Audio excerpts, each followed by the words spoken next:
Olá, gente, boa tarde. Estamos aqui novamente.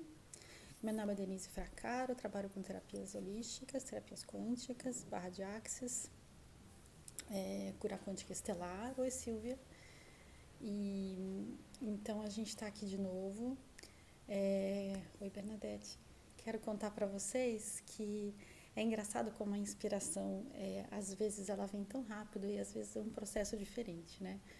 Eu estou fazendo esse programa de perguntas há 24 dias. Pensa, olha quanta pergunta, né? E tem tantas mais ainda para fazer. E aí foi ontem, hoje cedo. Sentei e falei assim, ok, vamos entrar em estado de meditação para perguntar qual é a pergunta, né? Perguntar qual é a pergunta. Qual é a pergunta que vai ser a contribuição de hoje? Porque tem milhares, né? Realmente, milhares de perguntas. E quando eu estava lá, de olhos fechados, assim, né? Me esperando, né? Esperando a manifestação dessa energia que vem, dessa sabedoria que vem de algum lugar, né? Eu virei para o lado e falei assim, tá ali. Ali aonde? Peguei o meu oráculo da deusa. Esse eu acho que foi um dos primeiros oráculos que eu comprei, né? Ele tem cartas, oi Cidinha, ele tem cartas com as deusas de todos os lugares, né? Então, por exemplo, aqui estava aqui no meio Artemis, né? Sekhmet do Egito, Nuakua, aqui a gente está falando, ó, Egito de novo.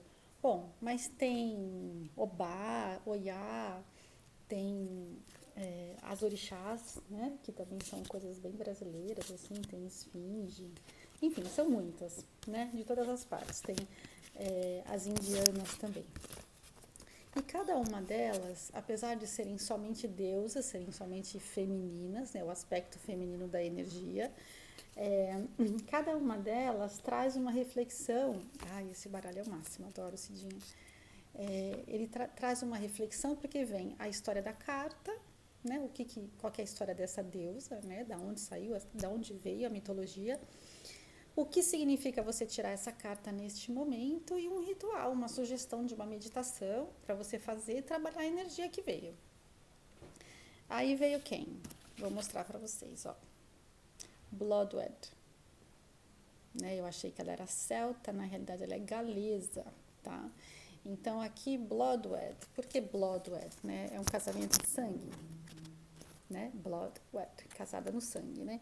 Então, e a energia que ela traz, o questionamento que ela traz é traição. E aí quando você vai ler, ela fala de traições que a gente sofreu das pessoas, né? De momentos em que a gente se sentiu traído pela vida, pelas pessoas, pelos acontecimentos. E principalmente quando a gente se trai a si mesmo. Quando a gente trai a nossa verdade. Quando a gente sai da nossa verdade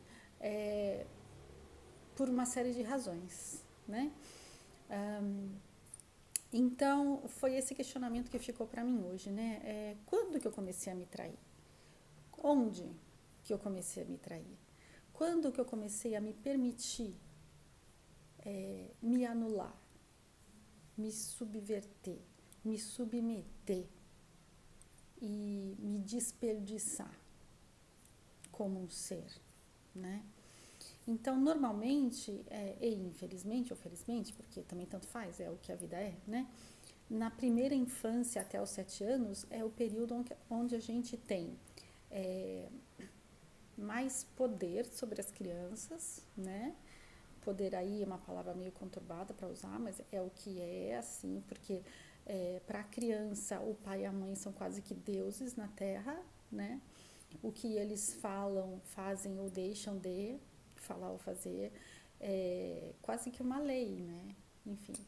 Então, o poder que a palavra e que os atos dos pais têm sobre os filhos até os 7 anos é muito grande. Para vocês terem uma ideia, na ONG que eu trabalhei, como é que essa ONG foi criada? Ela foi criada porque veio um padre americano fazer trabalho aqui no Brasil, né? E ele ele ficou horrorizado de ver que tinha gente vivendo nas ruas, que lá nos Estados Unidos, por mais pobre que a pessoa fosse naquela época, há mais de 55 anos atrás, não tinha gente morando na rua, né? Naquela época. Hoje em dia está um pouco diferente a situação. E aí, então, ele se juntou com algumas pessoas e criou essa ONG, então, para tirar crianças de rua, da rua, e dar um lugar para elas morarem. Criou casas simulando uma família grande, colocava até 10 crianças numa casa com uma mãe social e um pai, né, formando um núcleo familiar. Não era aquele esquemão de creche, 50 crianças num quarto, nem nada disso. Várias casas alugadas com várias famílias, né, montadas dentro desse esquema. E conversando com ele, ele fala assim, olha, até os 7 anos você consegue tirar a criança da rua, depois ela não vem mais. Depois ela já está perdida para o crime, para as drogas, né? É muito complicado. É muito complicado. Lógico, existem casos em que adolescentes e pré-adolescentes são trazidos e eles acabam tendo uma vida, né, mais produtiva, mais, enfim, mais adequada, fora esse esquema de morar, né, debaixo das pontes e tudo mais, e viver de roubo, de esmola, etc. Mas o normal, a grande maioria, depois dos 7 anos, não tem mais condição de você domar esse espírito, né? Ela acha mais legal ficar na rua, onde não tem regras. Ela não se adapta às regras. Tem que tomar banho, tem que ter alguma higiene e tudo mais. Então, é nesse primeiro período em que muita coisa se molda na nossa personalidade. E várias das frases que a gente ouve com consistência acabam ficando no nosso inconsciente, porque a gente perde a memória desse período, né? A gente se lembra pouco desse período, mas elas ficam internalizadas. E aí, o que acontece? Elas passam a fazer parte de um bloco chamado inconsciente, e nesse bloco inconsciente fica lá um balaio de gato, né? Fica um pouco de tudo. Só que se a gente ouviu... Ah, esqueci de colocar o fone. Deixa eu ver se melhora o som para vocês. Para mim fica bem esquisito usar o fone, mas se melhorar para vocês, dá um oi aí, gente, se tá melhor com o fone. E se vocês puderem também, aperta nos coraçõezinhos aí que o Instagram gosta bastante. E o que acontece então, né? Quando que a gente começa a se trair a nós mesmos? Tá igual? Ah, então vou ficar assim. A gente começa a se trair quando... que ótimo. Fico sem mesmo, porque esse troço me incomoda, gente. Não me agrada muito, não. Fico meio torta, parece. Né? Quando a gente começa a aceitar tudo que a gente ouviu como verdade. A gente nem sabe mais qual é a nossa verdade, porque a gente ouviu tantas vezes que isso é muito demais para mim, eu não vou dar conta, não vou conseguir, que você é pobre, então não pode isso, você é mulher, então também não dá para aquilo, né? Isso não serve para você porque já passou da idade, ou porque está muito novo, ou porque está muito velho, e a gente vai diminuindo o nosso mundo para caber dentro dessas caixinhas onde as outras pessoas julgam que a gente deve estar, né? E por mais que estejam cheios de ótimas intenções, né? Porque pai e mãe tem exceções, mas pai e mãe no geral quer que o filho seja feliz. Então fala assim, para que eu vou deixar sonhar que ele vai ser astronauta da NASA se isso nunca vai acontecer? Será? Né? Então, assim, para que eu vou deixar ele sonhar que ele vai fazer faculdade de engenharia se a gente mal tem comida para pôr na mesa? Então, os pais tentam proteger nesse excesso de carinho, de amor e etc. E eles acabam, às vezes, podando demais esse pequeno ser.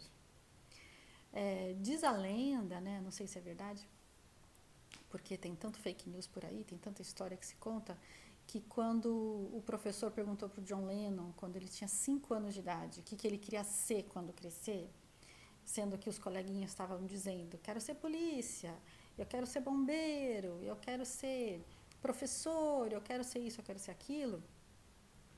Perguntou para ele, o professor chegou na vez dele, ele falou, eu quero ser feliz. O professor parou e falou, não, garoto, você não entendeu a pergunta. O que você quer ser quando crescer? Ele falou, eu quero ser feliz. Como isso vai se manifestar na minha vida? Né? Como é que aquela criança com 5 anos, né? Ele não tinha, não sei se ele já era inclinado a músico, não. Mas parece que ele foi feliz por fazendo o que ele gostava de fazer, que era compor e cantar, né? Mas para uma sociedade quadradinha, assim, ele não deu a resposta certa. Ele ia tirar 0 se aquilo fosse uma resposta de prova, não é? E isso são as caixinhas onde vão colocando a gente, né? Não sei se vocês têm as lembranças desse período de primeira infância. Se vocês ou alguém contou para vocês como era, né? A vida de vocês, como seus pais tratavam vocês quando vocês eram pequenos. Mas assim, eu tenho um caso bem próximo, por exemplo, que eu estava sempre junto, né? Estava muitas vezes junto. Eu ouvi muitas vezes essa mãe falar: olha, o meu problema é o fulaninho, o meu filho de 5 anos, 4 anos, 3 anos, 2 anos, 7 anos, 8, 9, 10, 11. Eu ouvi isso muitas vezes. O meu problema é o fulano, porque se não fosse ele, eu podia ficar na praia mais tempo, mas eu tenho que voltar porque ele tem escola. O meu problema é o fulano, porque se não fosse ele, eu podia sair para me divertir com as minhas amigas agora e jogar meu joguinho e tomar a minha birita, mas eu não posso porque eu tenho uma criança pequena. O meu problema é o fulano. Eu falei, gente, um dia eu não aguentei, né? Eu falei, amiga, você vai passar a vida, ele tá ouvindo. Ele não é surdo. Ele tá ouvindo você dizer que ele é um problema. Há anos e anos e anos a pessoa ouve que ela é um problema e isso acaba cunhando, fica que nem uma marca, igual a gente marca, infelizmente ainda, gado, né? Fica essa marca. Como que essa pessoa se desenvolve? Como que lá na frente, porque isso aí vai enterrar em algum lugar, chega uma hora que dói tanto que você para de ouvir e você finge que não ouve, né? E como que isso vai movimentar a vida dessa pessoa? Esse cara adulto vai ser um cara bem sucedido? Ele vai ter desenvoltura, ele vai ser produtivo. Há chances que ele não seja, porque afinal de contas ele é um problema, né, gente? Vamos combinar. Enfim, de tantas qualidades que a pessoa tem, né? Agora, isso é uma postura egoísta da pessoa. Eu estou pensando no meu prazer agora, para esse momento que eu gostaria de ficar viajando e não ter que voltar domingo com trânsito para casa, porque, né? Eu sou uma pessoa livre, eu posso voltar na segunda ou na terça e não pegar o trânsito do feriado do final de semana, mas eu não posso, porque eu tenho um problema, que tem aula amanhã cedo, na segunda cedo, e eu tenho que voltar domingo, não é? E as pessoas não se dão conta o que isso causa no outro. Ela não faz maldade, né? Ela está relatando uma coisa que está acontecendo com ela. Ela não faz isso de maldade. E a pessoa também não recebe achando que ela é uma bruxa, não sei o que e tal. A pessoa recebe aquilo vindo de um ser com o poder, entre aspas, né? De novo, de pai e mãe como uma verdade. E qual é a minha verdade se eu passo a vida inteira ouvindo que eu sou um problema? Qual é a minha verdade? Como eu vou acessar essa verdade? Graças a Deus, né? Tem os terapeutas aí de plantão, tem as psicólogas de plantão que ajudam a gente num determinado momento quando a pessoa se dá conta de que precisa de ajuda, porque às vezes também não se dá conta e a vida vai indo, né? Mas quando a pessoa se dá ao direito de olhar para dentro, ela se dá conta e ela vai atrás de ver por que minha vida não está funcionando como deveria, como poderia, como eu gostaria. Por que eu não estou conseguindo criar a vida que eu gostaria de criar? Por quê? Tem programas lá.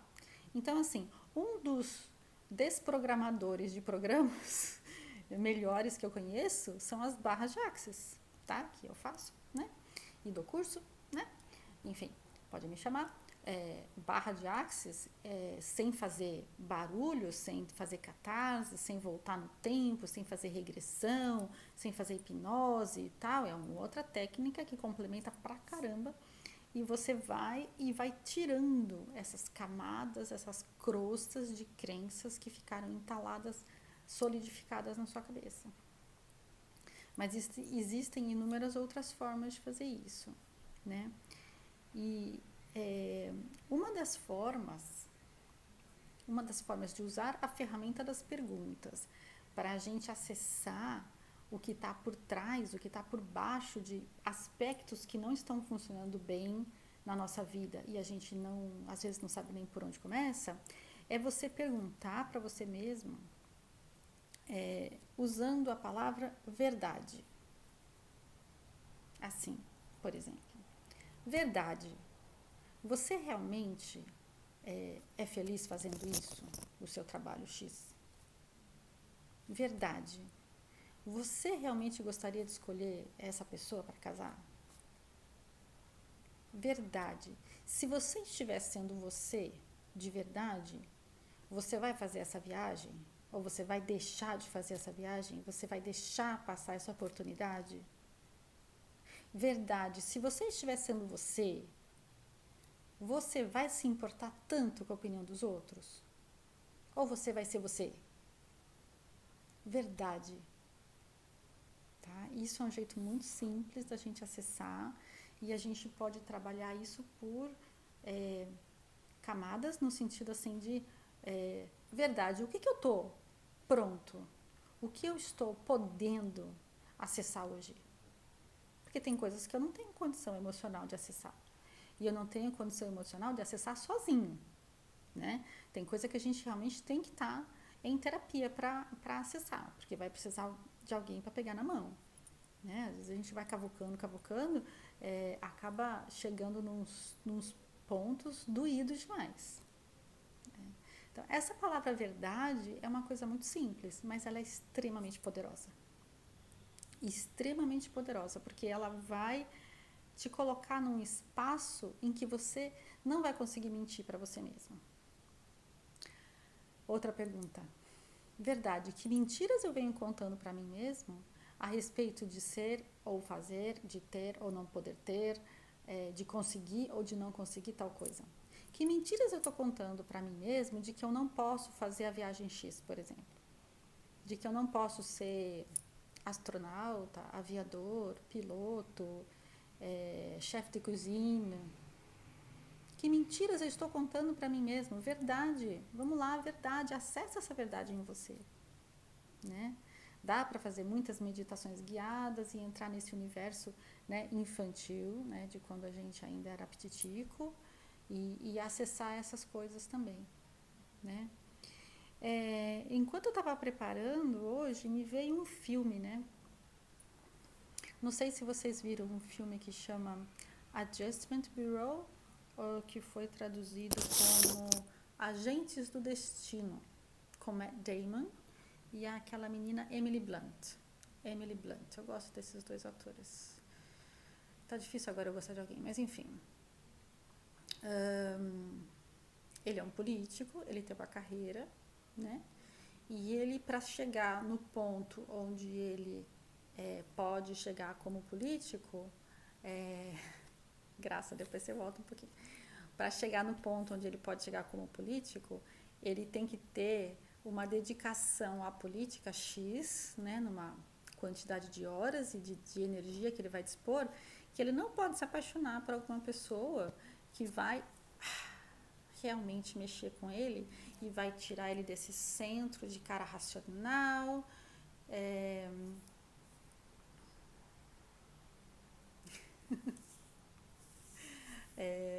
esse cara racional que tem que ir lá e pensar só no business, pensar só no partido e pensar nas eleições e tal. Então, assim, se ele se distrair com alguém, se apaixonar, ele vai sair do plano que foi criado para ele. Então, ele conhece a Emily Blunt, que é uma bailarina, ele se apaixona por ela e todas as vezes que eles tentam se encontrar, acontecem coisas que um sai do caminho do outro, né? E quem tira um do caminho do outro são uns caras de preto, de chapéu preto, chamados de ajustadores de pensamento. Gente, ajustador de pensamento, olha como isso é distorcido. Se você lê o livro de Urântia, ajustadores de pensamentos é o Deus em nós. É a nossa vontade divina que se manifesta na nossa melhor expressão, na nossa melhor divindade, que é colocada na matéria, é colocada a serviço. Então, um ajustador de pensamento é, em essência, uma partícula de Deus em nós, que ajuda a gente a conectar a nossa pequena vontade, do nosso pequeno ego com a nossa essência divina. E aí, no filme, eles colocam o ajustador de pensamento como a Matrix,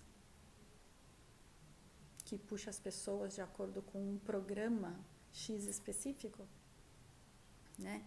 Então, qual é a verdade desse cara? Ele consegue seguir a verdade dele ou ele não consegue seguir a verdade dele? O engraçado no filme é que ele tem um trabalho enorme para seguir o que é verdadeiro para ele. Porque tudo na vida puxa ele para os outros lados. Para o lado que é o esperado dele. O que se espera de uma pessoa. As expectativas que são jogadas em cima dela. Se ele é um candidato a político X lá, a um cargo X, existem muitas pessoas com muitas expectativas e com muitos interesses em relação a ele. Porque se ele ganha, então toda uma série de acontecimentos, né, e de negociações e de projetos vão acontecer porque ele está lá. Se ele não ganha, tem um monte de empresas e um monte de pessoas que não vão lucrar com ele, não, né, fora da política. E então existe uma rede de interesses que tenta tirar a menina do caminho dele. E ele peita esses ajustadores de pensamento. Mas ele só consegue peitar porque ele entra num espaço de ver a verdade dele. Porque ele não se deixa, ele não deixa que façam lavagem cerebral nele. Lavagem cerebral no sentido de, não é assim, vai apagar a memória, mas eles apagavam memórias de curto prazo de algumas pessoas, né? Enfim, eles têm um poder, né? Ok, é só ficção. Se você achar que é só ficção. Meu interessante ponto de vista. É interessante, do meu ponto de vista, assistir um filme desse e pensar: tem alguma verdade nisso? Será? Será que existem seres que fazem isso com a gente? Porque já não basta todos os julgamentos que a gente recebe desde criança e todas as frases negativas que a gente recebe desde criança que acabam moldando um destino para uma determinada para um determinado resultado que às vezes deixa a gente muito aquém do que a gente poderia ser? Verdade, se eu estiver sendo eu mesma, o que eu estaria fazendo? Se eu estivesse sendo eu mesma, o que eu estaria fazendo agora da minha vida? Verdade, eu estou fazendo o que eu realmente amo na minha vida, o que realmente me traz satisfação? Se eu estiver num espaço em que continuamente eu me pergunto essas coisas, vai ser bem mais difícil eu ser manipulada, direcionada e conduzida pelas crenças internas que estão aqui, né, e que eu faço barra de access muitas vezes para tirar, limpar e desobstruir, para eu ter um pensamento mais livre, né, e também pelas 200 milhões de expectativas de todas as pessoas que estão em volta de mim. Porque é verdade, o que eu estou fazendo hoje agrada a todo mundo que está em volta de mim? Será que agrada? Será que é o que esperavam que eu fizesse? Ou as pessoas que estão em volta de mim hoje esperavam que eu continuasse trabalhando na Riachuelo como gerente de marketing, trabalhando, viajando, visitando as lojas, fazendo promoção, sorteio de coisas no Dia das Crianças, né? Verdade. O que será que eles esperavam de mim? Interessante ponto de vista, porque o que eles esperam de mim diz respeito a eles. O que eu desejo para minha vida é o que vai nortear a minha vida, se eu me der esse direito e essa liberdade. Só que a gente deixa de se dar essa opção lá atrás. lá atrás, quando a gente ainda não tem consciência e autonomia para falar, não acredito em você, papai. Não é? Tem um filme do Will Smith também que ele fala pro filho dele assim, para de jogar essa bola, você nunca vai ser bom no basquete. Eu nunca fui. Aí o molequinho, aquele cabelão, né? Fala assim, ô pai, ok. O moleque larga a bola, fica cabisbaixo. Aí o Will Smith volta e fala assim, escuta aqui, você não deixe nunca ninguém jamais dizer pra você que você não é capaz de fazer alguma coisa. Nem eu. Nem eu que sou seu pai. Não me deixe falar assim com você. Você pode sim ser o melhor jogador de basquete que você desejar ser. Né? Ok, peoples. Eu falo pra caramba, né? Então, quem não assistiu esse filme, a Graça viu, eu sugiro, é um filme bacana e coloca a gente pra pensar também a respeito das coisas que a gente vai, né, fazendo lá no nosso automático e nem percebe que tá fazendo, né? E vai seguindo a vida, ok? Cidinha, conta pra mim, quando que você se traiu, né? Quando? Em que aspecto? A gente vai abrindo essas caixinhas e vai liberando. Vai liberando, vai saindo tudo. E a gente vai se dando o direito a cada dia de ser mais a nossa verdade. E não a verdade dos outros. Da cultura, da religião, do país, né? Não ficar preso às verdades dos outros. Entre a verdade relativa e a verdade absoluta, né? As relativas é que a gente se debate com elas, né? Porque a absoluta não existe o que fazer. É essência divina e tá tudo certo, né? Amanhã é quinta, né? Amanhã vou fazer, então... Não sei ainda qual vai ser a pergunta de amanhã. Se vocês quiserem me dar a sugestão, pode mandar pra mim, manda no direct, manda onde quiser. E aí a gente vai se falando então, tá bom? Vamos ver. E pra quem quiser ver o oráculo que eu usei hoje, foi esse aqui, tá?